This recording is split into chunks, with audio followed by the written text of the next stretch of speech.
Hello नमस्कार आदाब सत श्री अकाल good afternoon to all of you. जब लोग मेरे सुनने, मेरा नाम उत्कर्ष सिंह है। आपने प्यार से खोल लिया टारगेट सेमेस्टर। यहाँ पे हम बीए थर्ड सेमेस्टर के हिस्ट्री के एमसीक्यूज प्रैक्टिस करवा रहे हैं। हमारे चैप्टर का नाम था advent of Europeans in India. Bharat में यूरोपियों का आगमन किस प्रकार से होता है। ठीक है, अभी तक हमने 25 क्वेश्चन को डिस्कस कर लिया था। अब हम 25 क्वेश्चन से आगे डिस्कस करेंगे। ठीक है, चलिए। प्रथम आंग्ल मराठा युद्ध की समाप्ति कब हुई है? समाप्ति 1775 से 1782 के बीच में हुआ। लगभग लगभग इसकी समाप्ति साल बाई की संधि से होती है। प्रथम आंग्ल मराठा युद्ध, सभी को प्रथम आंग्ल पता होना चाहिए। फिर द्वितीय आंग्ल मराठा युद्ध हुआ था 1803 से 1806 के बीच में। 1816 से 1818 के बीच में कौन सा युद्ध होता है? इसके बाद युद्ध होता है थर्ड वाला, थर्ड मराठा, थर्ड आंग्ल मराठा युद्ध। ठीक है, तो पहला दूसरा तीसरा लगभग लगभग आपको याद होना चाहिए। ठीक है, इसके बीच में कौन सी संधि हुई है भी क्वेश्चन पूछेगा तो मैं लगभग लगभग बता दूंगा। जैसे यहाँ पे देवगांव की संधि हुई है। ठीक है, और सुरजी अर्जुन गांव की यहाँ पे संधि हुई है। राजपुर घाट की संधि, ये सब सेकंड एंग्लो मराठा वॉर में होगा। ठीक है, इसका समय काल 1803 से लेकर के 1806 है। कुछ किताबों में 1802 भी मिलता है। फिर आता है थर्ड आंग्ल मराठा युद्ध। थर्ड आंग्ल मराठा युद्ध, ठीक है। थर्ड आंग्ल मराठा युद्ध का जो टाइमलाइन है बेसिकली वो क्या है? 1816 से लेकर 1818 है। ठीक है, मराठों ने पिंडारियों के साथ मिल करके ये युद्ध लड़ा था। उसको कहते हैं थर्ड आंग्लो मराठा वॉर। ठीक है, और साल भाई मैंने बता दिया 1775 से 1782 के बीच में लड़ा गया था। ठीक है, मीर कासिम किस राज्य का नवाब था? मीर कासिम नवाब था बंगाल का, सभी को पता है। सबसे पहले मीर जाफर था। मीर जाफर का जो दामाद था उसका नाम था मीर कासिम। ठीक है, मीर कासिम 1760 से लेकर के 1763 तक रहता है। ठीक है, चलिए। मीर जाफर का नाम पता है, मीर कासिम का नाम पता है, और किसके किसके लगभग बहुत सारे लोग के और भी नाम होंगे। जैसे इसमें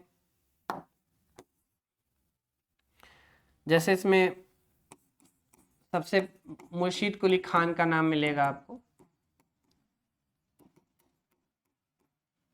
मुर्शीद कुली खान के बाद सरफराज नामक एक व्यक्ति था, वो भी बंगाल का नवाब रहा। ठीक है, सरफराज के बाद एक बड़ा नाम आपको मिलता है अलीवर्दी खान का।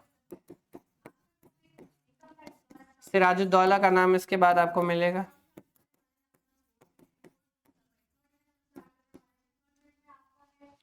सिराजुद्दौला के बाद आपको मीर जाफर का नाम मिलेगा।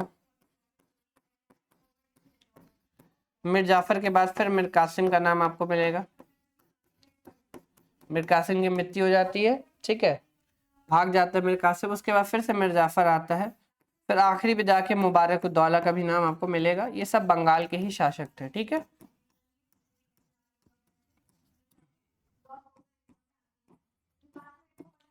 जितने नाम लिखे हैं सब नवाब थे बंगाल के। कहाँ के नवाब थे? बंगाल के सभी क्या थे? नवाब थे। ठीक है, नवाब ऑफ बंगाल।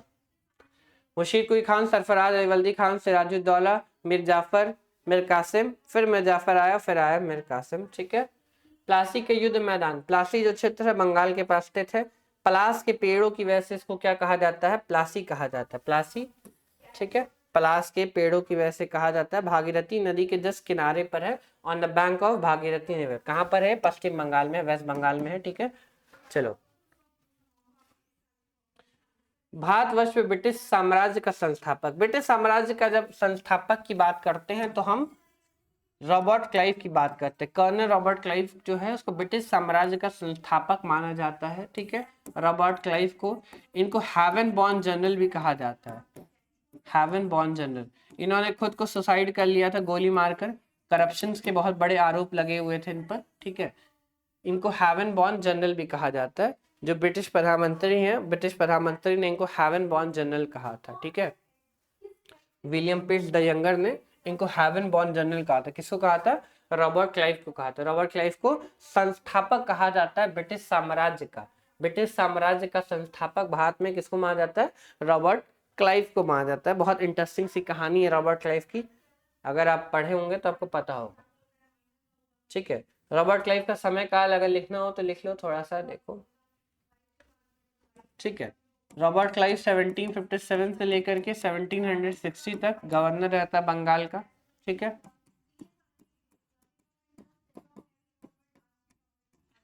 फिर दूसरा टेन्योर निभाने के रॉबर्ट क्लाइव फिर आता है 1765 से लेकर के 1767 तक रहता है।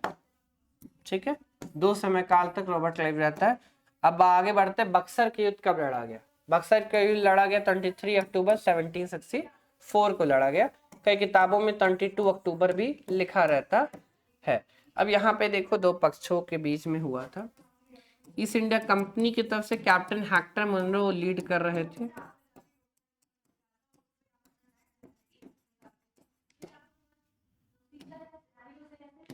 और एक इस साइड था, इस साइड कौन थे? सिराजुद्दौला था, सॉरी सिराजुद्दौला लिख दिया क्या मैंने? ठीक है, एक मिनट रुको। हाँ, दो साइड है, दो पक्ष है। एक साइड ईस्ट इंडिया कंपनी लड़ रही है हेक्टर मनरो के साइड में, एक साइड अवध का नवाब था, सिराजुद्दौला नाम था उसका। बंगाल का नवाब मीर कासिम लड़ रहा था। और इसके अलावा एक और व्यक्ति जो कि उस समय मुगल बादशाह थे, शाह आलम द्वितीय, वो भी थे। ठीक है, तो एक इस साइड ईस्ट इंडिया कंपनी है और एक साइड ये 3 लोग हैं, इनका गुट है बक्सर के युद्ध में। ठीक है, 23 अक्टूबर 1764 को लड़ा गया। बहुत निर्णायक युद्ध हुआ था इंग्लिश ईस्ट इंडिया कंपनी के बीच में और बंगाल के नवाबों के बीच में। ठीक है, नोट कर लेंगे सभी लोग। प्लास्टिक का युद्ध लड़ा गया। प्लास्टिक का युद्ध कब लड़ा गया? प्लास्टिक का युद्ध लड़ा गया 1757 में। ठीक है, अवध को कंपनी ने कब अपने नियंत्रण में लिया? अवध कंपनी ने अपने नियंत्रण में लिया 1856 में। ठीक है, 1856 में अवध को अपने नियंत्रण में डॉक्ट्रिन ऑफ लैप्स की नीति के तहत लिया गया था। ठीक है, डॉक्ट्रिन ऑफ लैप्स की नीति, ये हड़प की नीति किसकी थी? ये हड़प की नीति थी लॉर्ड डलहौजी की। सभी को पता है, लॉर्ड डलहौजी का नाम सबने सुना है। ठीक है, ये बेसिकली जेम्स आउटरम की रिपोर्ट की वजह से हुआ था। यहाँ पर मिस एडमिनिस्ट्रेशन की बात कही थी किसने? जेम्स आउटरम ने। तो जेम्स आउटरम की रिपोर्ट के बेसिस पर अवध का विलय किया गया था 1856 में। ठीक है, इसके अलावा उस समय का जो अवध का नवाब था वो कौन था? वाजिद अली शाह था। अवध का नवाब उस समय कौन था? वाजिद अली शाह था।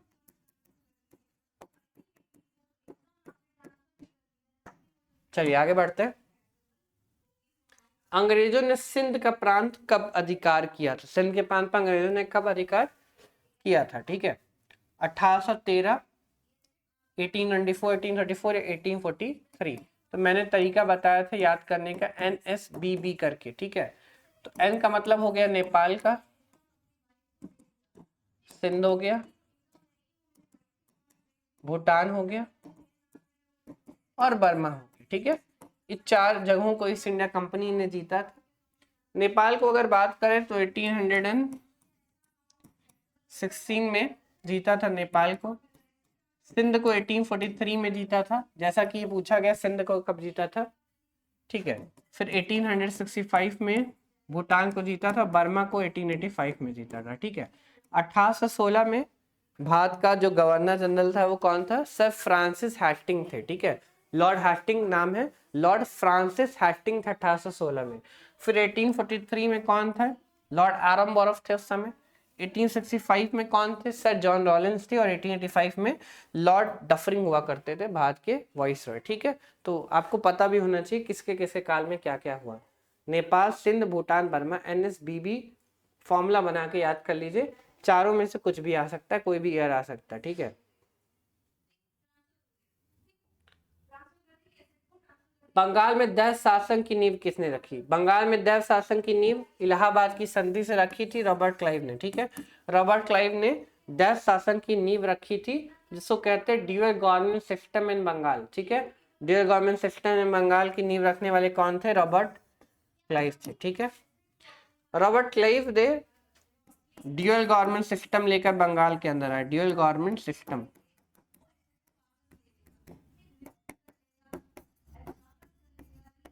ये इलाहाबाद की संधि के बाद लाए, जब उन्होंने क्या किया? बक्सर के युद्ध को जीत लिया 1764 में।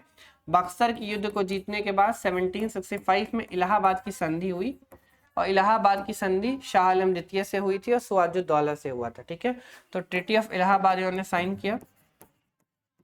ट्रीटी ऑफ इलाहाबाद के बाद रॉबर्ट क्लाइव ने ड्यूअल गवर्नमेंट सिस्टम बंगाल में क्या किया, लागू किया। ड्यूअल गवर्नमेंट सिस्टम पूरी दुनिया में लाने वाला लियोनेल कर्टिस को माना जाता है, ठीक है। पूरी दुनिया में कहा जाएगा ड्यूअल गवर्नमेंट सिस्टम कौन लेगा है, तो लियोनेल कर्टिस का नाम मिलता है, ठीक है। Dual government system in Bengal जैसा कि है, इसका जो समय काल है वो 1761 में स्टार्ट हुआ और 1772 में खत्म हो गया। 1772 में जब खत्म हुआ उस समय कौन थे, वॉरेन हेस्टिंग हुआ करते थे हमारे गवर्नर बंगाल के, ठीक है। तो शुरू हुआ रॉबर्ट क्लाइव के समय में और खत्म हुआ वॉरेन हेस्टिंग के समय काल में, ठीक है। 1772 में कौन थे, वॉरेन हेस्टिंग थे बंगाल के गवर्नर, ठीक है। देखो नेक्स्ट क्वेश्चन उसी से रिलेटेड पूछा है, बंगाल में दैत शासन को किसने समाप्त किया, उसी से रिलेटेड है। समाप्त करने वाला जस्ट अभी मैंने बताया, समाप्त करने वाले कौन थे, सर वॉरेन हेस्टिंग थे। 1772 में सर वॉरेन हेस्टिंग ने क्या किया था, दैत शासन को क्या कर दिया था, समाप्त कर दिया था, ठीक है। प्लासी के युद्ध के बाद बंगाल का नवाब कौन बना, प्लासी का युद्ध हुआ, प्लासी का युद्ध पहले हम 1757 में हुआ, ठीक है। उसके बाद कौन बना, उसके बाद बना मीर जाफर, बंगाल का नवाब बना, बहुत बड़ा धोखेबाज भी माना जाता है, ठीक है। मीर जाफर को पालतू कुत्ता भी कहा जाता है, सियार भी कहा जाता है, ठीक है। रॉबर्ट क्लाइव का सियार कहा जाता है, पालतू कुत्ता कहा जाता है मीर जाफर को, ठीक है। मीर जाफर 1757 से लेकर के 1760 तक मीर जाफर नवाब के पद पे रहा। उसके बाद उसका सन इन लॉ आ गया था, इसका गुलाम सन इन लॉ, इसका नाम था मीर कासिम। मीर कासिम 1760 से लेकर 1663 तक रहा। इसके बाद बक्सर का युद्ध होता है 1764 में। बक्सर के युद्ध के बाद मीर कासिम को गद्दी से हटा करके फिर मीर जाफर को बैठाया जाता है, फिर इसके बाद इसके बेटे को बताया जाता है मीर जाफर के, ठीक है। मीरान नाम था या कुछ और नाम था, मुबारक उद्दौला था, एक बार चेक कर लेना, ठीक है। चलो, तत्कथित कालकोठरी की घटना कब घटित हुई, तत्काल कोठरी की घटना किससे संबंधित है, इसको कहते हैं काल कोठरी की घटना, ब्लैक होल ट्रेजेडी कहा जाता है।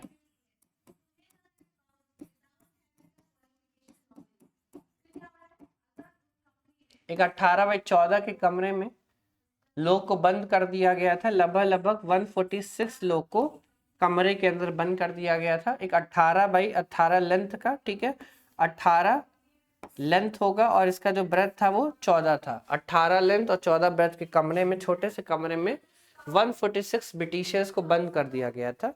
और इस कमरे को जब नेक्स्ट डे खोला गया तो लगभग 123 लोग की इसमें मृत्यु हो चुकी थी, ठीक है। 133 लोग डेड हो गए थे, मर गए थे। खाली इतिहासकार बताते हैं कि बस खाली 23 लोग जीवित बचे थे। अब 146 है तो 23 करोगे कितना हो जाएगा, 46 हो जाएगा, ठीक है। तो 23 लोग ही सिर्फ अलाइव बचे थे इस कमरे में, ठीक है। ये घटना है 1756 की। इस घटना को माना जाता है प्लासी के युद्ध का तत्कालिक कारण, प्लासी के युद्ध का तत्कालिक कारण माना जाता है इस घटना को, ठीक है।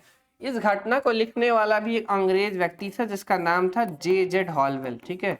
इसको लिखने वाला कौन था, जे.जेड हॉलवेल था। जे.जेड हॉलवेल ने अपनी किताब अलाइव द वंडर में लिखा है इस चीज को, ठीक है। जे.जे हॉलवेल ने अपनी किताब अलाइव द वंडर में इसका जिक्र किया है बच्चा, ठीक है।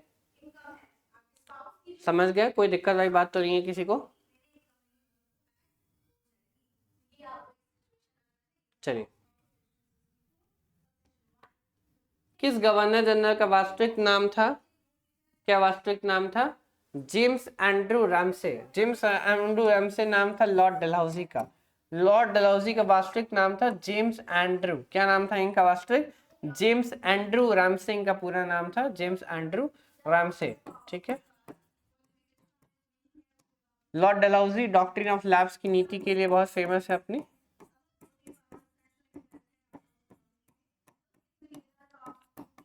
इनके समय में रेलवे की भी स्थापना होती है 1853 में। टेलीग्राम लाइन भी इनके समय काल में बसाया जाता है, ठीक है। इसके अलावा बहुत सारे राज्यों को डॉक्ट्रिन ऑफ लैप्स के तहत इन्होंने हड़पा था, जैसे सताला हो गया, बागपत हो गया, उदयपुर हो गया, जयपुर हो गया, झांसी हो गया, नागपुर हो गया, अवध हो गया। इन राज्यों को हड़प्पा था डॉक्ट्रिन ऑफ लैप्स की नीति के तहत, ठीक है। लॉर्ड डलहौजी के समय में ही कहा जाता है पीडब्ल्यूडी की भी स्थापना हुई थी भारत के अंदर, ठीक है। चलिए, लॉर्ड डलहौजी बहुत इंपॉर्टेंट वैसे भी कैरेक्टर माने जाते हैं, ठीक है। भारत में लॉर्ड डलहौजी का जो कैरेक्टर है बहुत अच्छे से पढ़ाया गया है। चलिए, बक्सर की युद्ध में अवध के किस शासक ने हिस्सा लिया था? अवध के शासक का नाम था सिराजुद्दौला, ठीक है। बक्सर का युद्ध 1764 में हुआ, उसमें सिराजुद्दौला ने क्या लिया था? पार्टिसिपेट किया था सिराजुद्दौला ने। इसका नाम सिराजुद्दौला है। बंगाल का जो शासक था उसका नाम था सिराजुद्दौला, इसका नाम है सिराजुद्दौला। क्या नाम है इसका? सिराजुद्दौला नाम है, ठीक है। यहां पर 1764 में जो बक्सर का युद्ध हुआ, बैटल ऑफ बक्सर हुई, बक्सर के युद्ध में क्या हुआ था कि बक्सर के युद्ध में ही सिराजुद्दौला की सेना बुरी तरीके से हार गई थी, ठीक है। और अवध की ही मेन सेना बेसिकली हुआ करती थी। अवध की सेना सबसे ज्यादा परसेंटेज में जो सेना थी जो बक्सर के युद्ध में हारी, वो कौन थी? अवध की सेना थी। इसीलिए अवध को नर्सरी भी कहा जाता है, आर्मी का नर्सरी भी कहा जाता है, ठीक है। अवध को नर्सरी भी कहा जाता है, नर्सरी ऑफ सोल्जर्स। सबसे ज्यादा नुकसान भी हुआ था सिराजुद्दौला का, क्योंकि इसी की सेना सबसे बड़ी थी, जनसंख्या में सबसे बड़ी इसी की सेना हुआ करती थी। अली नगर की संधि कब हुई थी? सिराजुद्दौला और सिराजुद्दौला का एक और भाई था, उन दोनों के बीच में संधि हुई थी फरवरी 1757 में, ठीक है। इलाहाबाद की सॉरी, अली नगर की संधि का नाम सबने सुना होगा। अली नगर की संधि फरवरी 1757 में हुआ था, ठीक है। मीर कासिम किस राज्य का नवाब था? मैंने पढ़ा चुका हूँ। मीर जाफर, फिर मीर कासिम आया। मीर कासिम कहाँ का नवाब था? बंगाल का था। पानीपत का तृतीय युद्ध कब लड़ा गया? पानीपत का तृतीय युद्ध लड़ा गया 1761 में। दो क्षेत्रों में लड़ा गया था, एक अहमद शाह अब्दाली थे,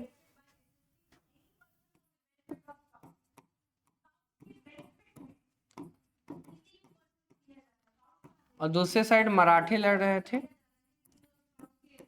मराठास के साइड से लीड कर रहे थे सदाशिवराव भाव। सदाशिवराव भाव चिम्मनजी अप्पा के पुत्र हैं, ठीक है। और एक और बेटे जो बाजीराव के बेटे हुआ करते थे, बालाजी बाजीराव के बेटे थे, इनका नाम था विश्वास राव। लड़ते हुए युद्ध गति को प्राप्त हो गए विश्वास राव, ठीक है। तो मराठास में सदाशिवराव भाव विश्वास राव लड़ रहे थे, और यहाँ पर अहमद शाह अब्दाली लड़ रहा था। अहमद शाह अब्दाली को बाबा कहा जाता है, दुर्रानी कहा जाता है, ठीक है।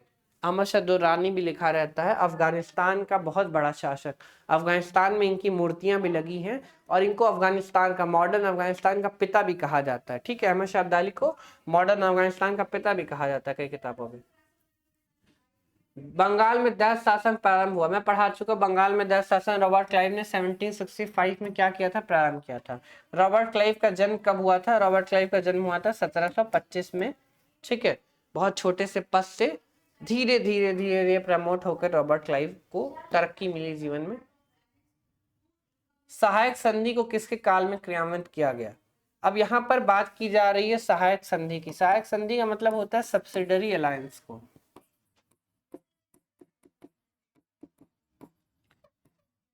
सब्सिडरी अलायंस किसके काल में आया? सब्सिडरी अलायंस आया लॉर्ड वेस्ली के काल में। लॉर्ड वेस्ली का जब काल हुआ करता था तो उस समय नेपोलियन बोनापार्ट की शक्ति बहुत ज्यादा हाई थी, ठीक है। और पूरी दुनिया ये चाहती थी कि फ्रेंच उस समय चाहते थे कि नेपोलियन बोनापार्ट भारत पर भी क्या करे? कब्जा कर ले और अंग्रेजों को भारत से खदेड़ दे। तो नेपोलियन बोनापार्ट का उस समय खतरा भी बहुत ज्यादा हुआ करता था, इसीलिए भारत में सब्सिडी अलायंस लेकर आए। कौन लेकर आए? लॉर्ड वेस्ली लेकर आए, ठीक है। लॉर्ड वेलेस्ली ने, इनको क्या कहा जाता है? लॉर्ड वेस्ली को शेर भी कहा जाता है, ठीक है। ईस्ट इंडिया कंपनी का शेर भी कहा जाता है।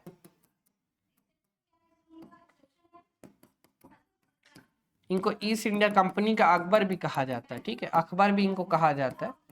सहायक संधि लेकर आया। सहायक संधि में इन्होंने स्टार्टिंग में 4 राज्यों को जीता था, ठीक है। सबसे पहला हैदराबाद का राज्य हुआ करता था। मैसूर का राज्य जो टीपू सुल्तान से 1799 में छीन लिया था, तंजौर का राज्य, और आखिरी में अवध का राज्य। ये 4 राज्यों को स्टार्टिंग में सब्सिडी अलायंस के अंडर में अपने रखा था लॉर्ड वेल्सली ने। ठीक है, लॉर्ड वेल्सली ने 1798 में इसको, 1799 में इसको, और 1801 और 1802 में अवध को जीतने का काम किया था। ठीक है, ये है लॉर्ड वेल्सली। यहाँ पर लॉर्ड वेल्सली सब्सिडी अलायंस जहाँ भी सहायक संधि को रखते थे वहां पर हर राज्य में अपना एक रेसिडेंट को अपॉइंट करते थे। हर राज्य में अपना क्या अपॉइंट करते थे, एक रेसिडेंट नामक एक व्यक्ति को अपॉइंट किया जाता था। ठीक है, अच्छा एक क्वेश्चन बनता है कि बताइए कि कौन सब्सिडी अलायंस को एक्सेप्ट नहीं किया था। ठीक है, कौन सब्सिडी अलायंस को एक्सेप्ट नहीं किया था। ठीक है, तो सब्सिडी अलायंस को एक्सेप्ट नहीं करने वाला था होलकर। ठीक है, होलकर जो कि कहाँ के थे, इंदौर के थे। होलकर स्टेट जो कहाँ इंदौर के हैं। होलकरों ने एक्सेप्ट नहीं किया था सब्सिडी अलायंस को। ठीक है, तो होलकर स्टेट ऑफ इंदौर। ठीक है, होलकर जो है वो कभी भी, होलकरों ने क्या किया था, एक्सेप्ट नहीं किया था सब्सिडी अलायंस को। ये भी क्वेश्चन पूछा जाता है कि किसने एक्सेप्ट नहीं किया था, सहायक संधि को किसने एक्सेप्ट नहीं किया था। तो सहायक संधि को एक्सेप्ट नहीं किसने किया था, होलकरों ने नहीं किया। होलकर कहाँ के थे, इंदौर के थे। ठीक है, होलकर गायकवाड़ बड़ोदरा के थे, ग्वालियर के सिंधिया हुआ करते थे, सब आपने पढ़ा है। ठीक है, चलिए ये नोट कर लीजिएगा। सहायक संधि लॉर्ड वेल्सली की, इनको ईस्ट इंडिया कंपनी का शेर कहा जाता है, ईस्ट इंडिया कंपनी का अकबर भी कहा जाता है इनको। ठीक है, लॉर्ड कॉर्नवालिस का स्थायी बंदोबस्त। लॉर्ड कॉर्नवालिस बहुत इंपॉर्टेंट व्यक्ति हैं। लॉर्ड कॉर्नवालिस ने परमानेंट सेटलमेंट लेकर आए भारत में। ठीक है, कब लागू किया इसको, तो 1793 में लागू किया। ठीक है, जमींदारी सेटलमेंट को इन्होंने लागू किया था, उसी को मॉडिफिकेशन फॉर्म में इन्होंने परमानेंट सेटलमेंट का नाम दिया। ठीक है, 1793 में इन्होंने जमींदारी सेटलमेंट को मॉडिफाई करके नया नाम दिया जिसको कहा गया परमानेंट सेटलमेंट। क्या कहा गया, स्थायी बंदोबस्त। ठीक है,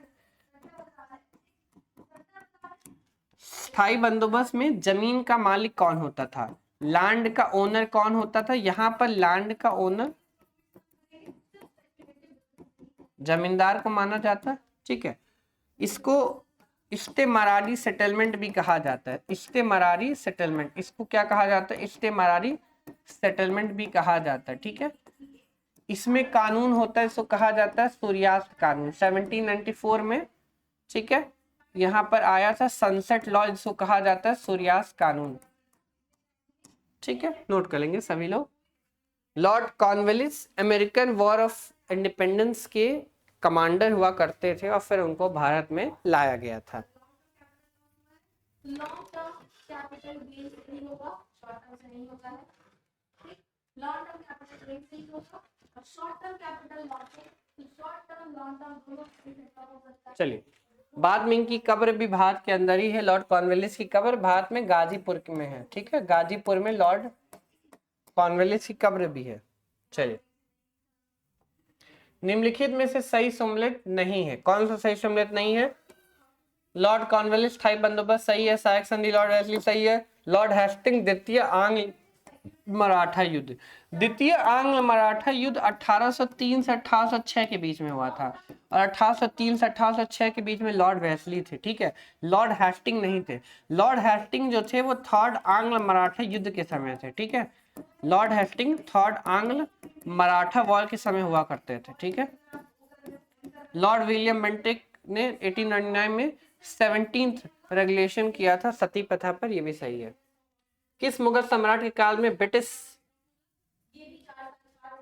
ईस्ट इंडिया कंपनी ने भारत में सर्वप्रथम कारखाना स्थापित किया। तो भारत में सर्वप्रथम कारखाना अपना 1613 में स्थापित किया गया और 1613 में 1605 से लेकर 1697 तक भारत का मुगल बादशाह कौन था, जहांगीर था। ठीक है, आंसर सा क्या हो जाएगा, जहांगीर हो जाएगा। ये आंसर हो जाएगा जहांगीर, जो कि 1605 से 1697 के बीच का जो समय है, 1613 जो समय है वो 1605 से 1627 के बीच में आता है। ठीक है, तो यहाँ पर जहांगीर आंसर हो जाएगा भाई। ठीक है, भारत में 1613 में अंग्रेजों ने अपनी पहली फैक्ट्री स्थापित की। कहाँ पर, बता चुका हूँ, पहली फैक्ट्री अंग्रेजों ने स्थापित की थी सूरत के अंदर सूरत के अंदर पहली फैक्ट्री स्थापित की, दूसरी फैक्ट्री मसूरी पटना में स्थापित की थी अंग्रेजों ने। ठीक है, चलिए क्वेश्चन यहीं तक थे सारे के सारे। आज हमने चैप्टर देखा एडवेंट ऑफ यूरोपियंस इंडिया। हम प्रीवियस ईयर क्वेश्चन भी कराएंगे यहाँ पर। सेशन को लाइक कीजिएगा और कमेंट कीजिएगा और ज़्यादा अपने दोस्तों में शेयर कीजिएगा अगर आपको ये वीडियो पसंद आई होगी तो। कोई भी दिक्कत हो किसी प्रकार से तो कमेंट सेक्शन आपका है, प्लीज़ कमेंट कर दीजिएगा। ठीक है, जो भी लोग में देखा सुनना है, thank you so much, bye.